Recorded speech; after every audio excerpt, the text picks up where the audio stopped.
Hey guys, so it is January 7th, Sunday, and it's sort of overcast, but I am looking to get outside to do some painting.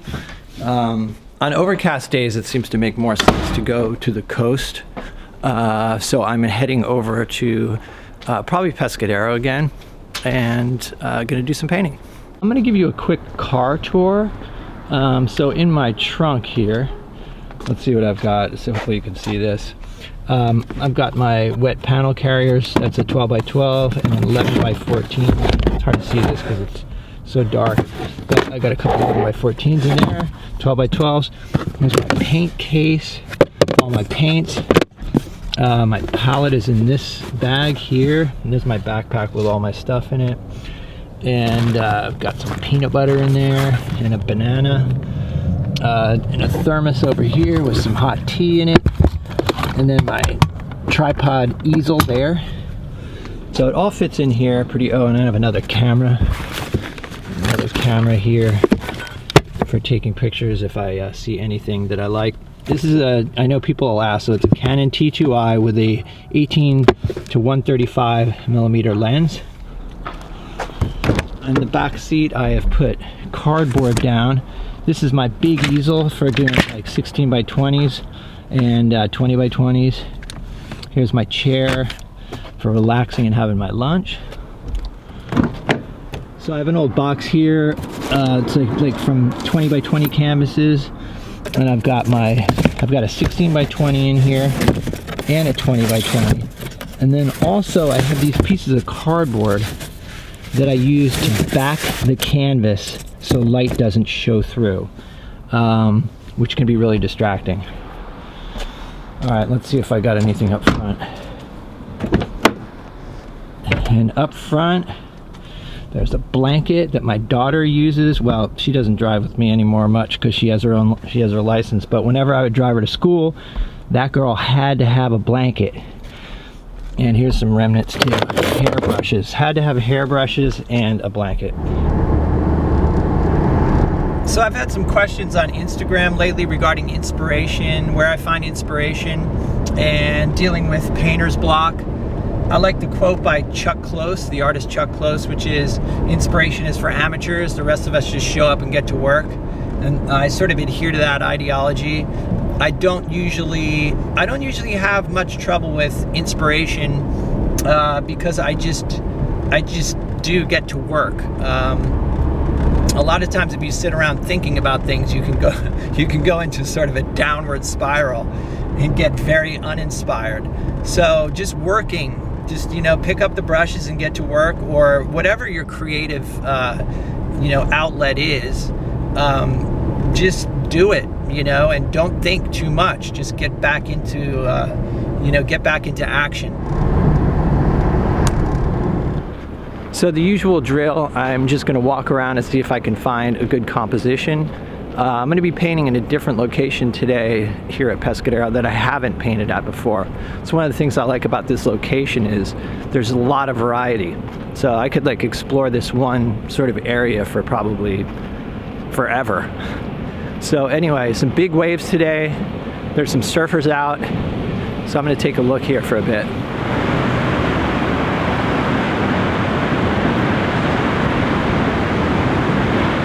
I've got my extra mineral spirits here.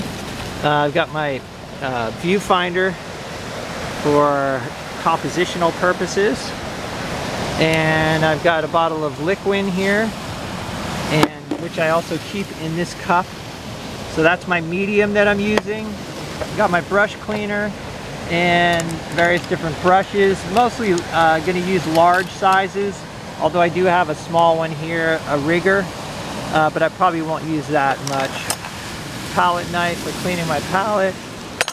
And then my usual colors here, which I've run through in other videos. But the tide is coming in, so that's one of the challenges here. And then also, as you can see, I'm standing on some rather, large rocks. So hopefully I won't lose my footing, and hopefully I won't get trapped on this beach by the tide. But I'm going to give it a go, and we'll see what happens.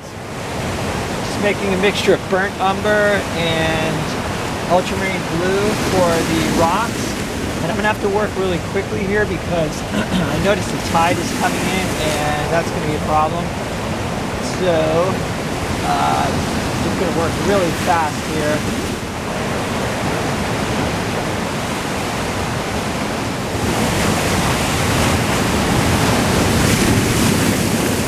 Oh boy, waves are getting close.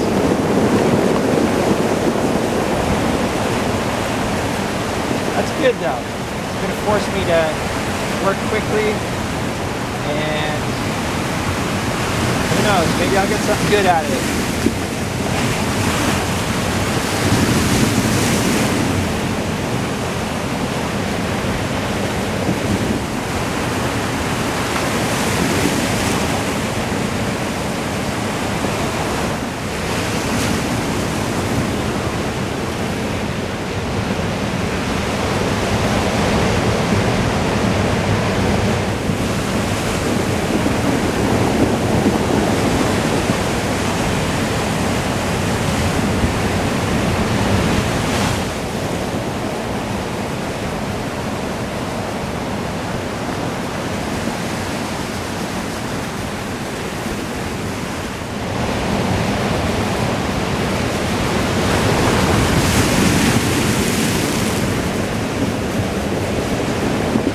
So I'm really working quickly to try to cover the canvas or the panel and get as much information as I can, and not be too particular about getting, the colors to be exact.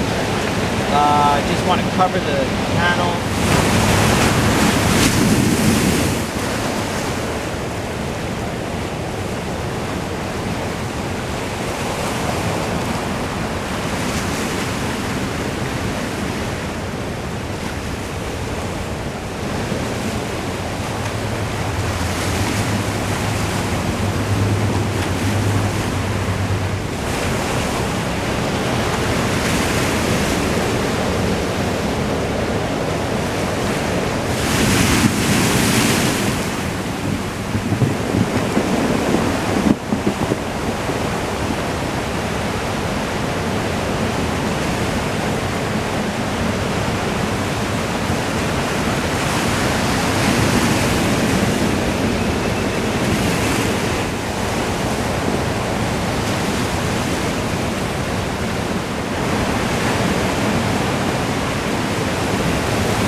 Well, the tide came in and sort of had a close call there, and then my battery ran out, so I had to pack it up, but I did manage to finish, and then I went and did another one too. So we'll head back to the studio and I'll show you guys what I got.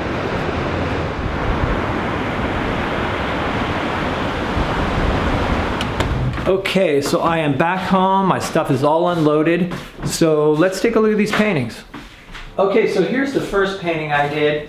And as I mentioned while I was painting it, these seascapes are an opportunity to sort of experiment with abstract design.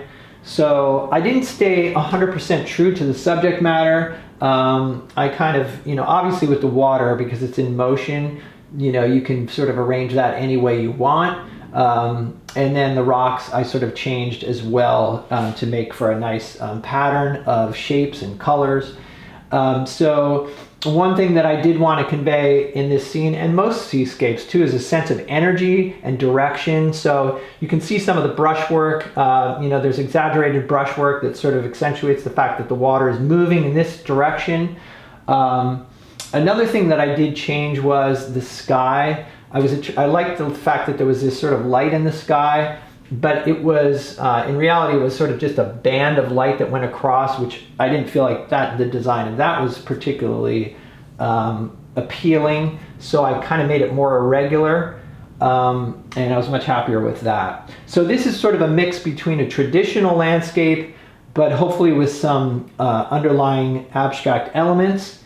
The next painting I did after this one was more of a traditional scene, and I wasn't as happy with the abstract design, but let's take a look at that one and I'll show you what I mean. Okay, so here's the second painting I did, and like I said, this is more of a traditional landscape or seascape.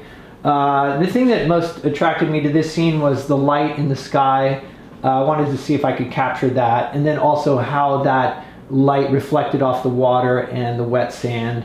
I wasn't able to come up with a design, an abstract design that I felt that I was really excited about. I felt like this cliff here could have been more interesting, but once I got it home and put it in a frame, I liked it a lot better. So a lot of times that happens in the field. You're painting, you're thinking something's not working, and then you get home and you take a second look and it's like, oh, you know what, this is okay. So that is painting number 2.